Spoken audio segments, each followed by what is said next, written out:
rival caliphates. In the last part, we were discussing how the Zanj rebellion, which was crushed by a Mamluk army, led to possibly the breakdown of the Abbasid Caliphate.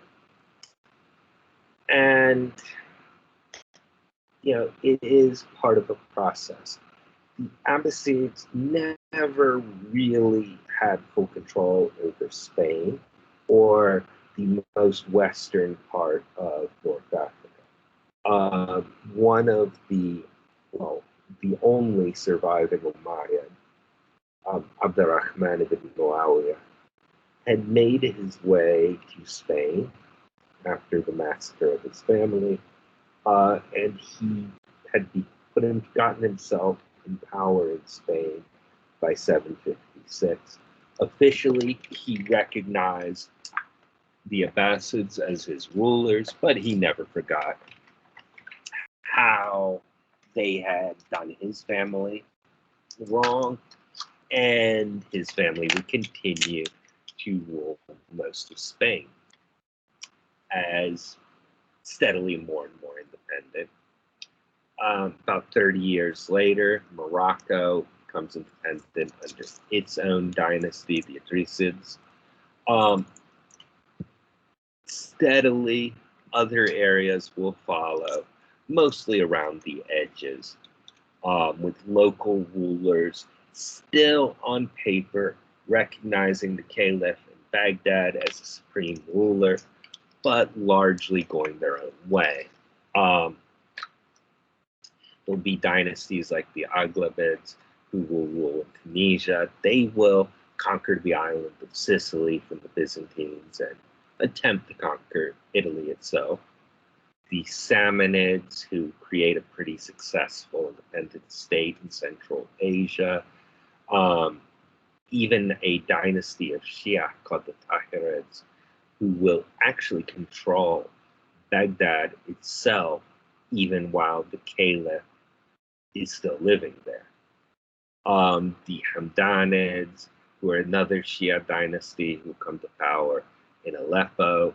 The Tulunids, who will rule in Egypt, again in the name of the Caliph in Baghdad, but really not under his control.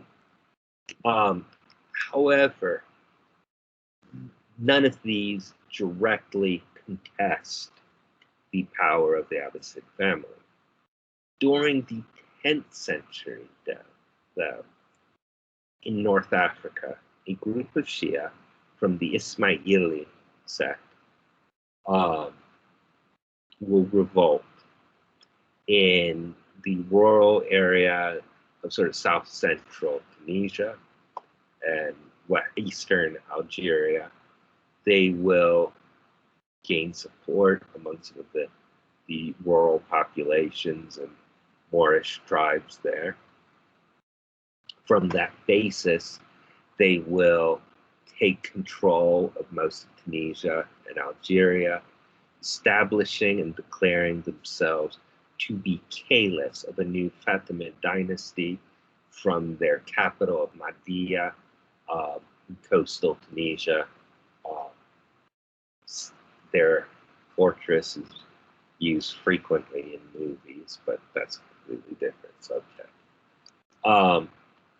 They will expand from North Africa, moving steadily eastwards, and will conquer Egypt, one of the wealthiest areas, in 969. There, they found a new city called Al-Qahira. Al-Qahira gets its name from the planet Mars, which was in ascendance on the day the city was founded, so it is the city of Mars. This will be their new center. From there, they will drive the Abbasids out of Palestine and Syria, and even taking control of most of Western Arabia, so that the cities of Mecca, Medina, and Jerusalem are all under their control. Now, their capital of Al-Qahira, or as we may be familiar with it, Cairo, is going to rapidly grow and become the true rival of Baghdad. It will be a massive city.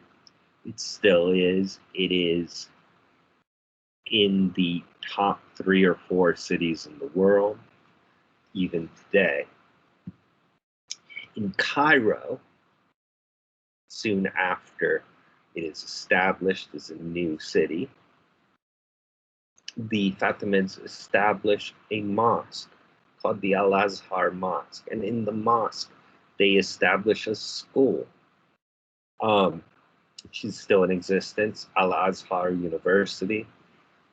Al-Azhar University is considered one of the highest authorities in Islamic learning throughout the world. Many Qurans will have in the back a stamp from Al-Azhar University saying, yes, this is indeed the correct text. Al-Azhar University will serve as a model for other schools founded in Europe in the next century, specifically the University of Bologna in Italy, and the University of Paris after it.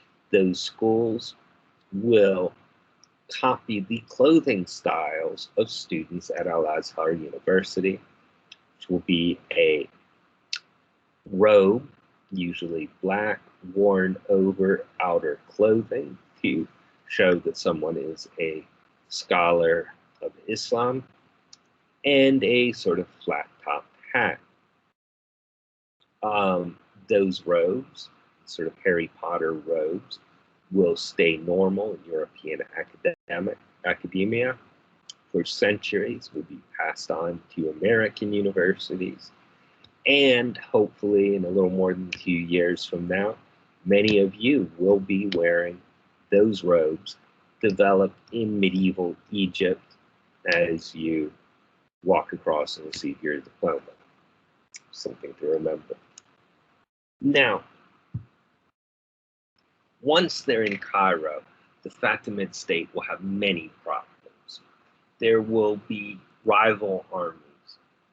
The army of Berbers, North Africans, who had come and backed the Fatimids as they rose and created a state, Turkish Mamluk soldiers, and Nubian Mamluk soldiers. And these armies will fight each other, even in the streets of Cairo, even as the empire is still expanding.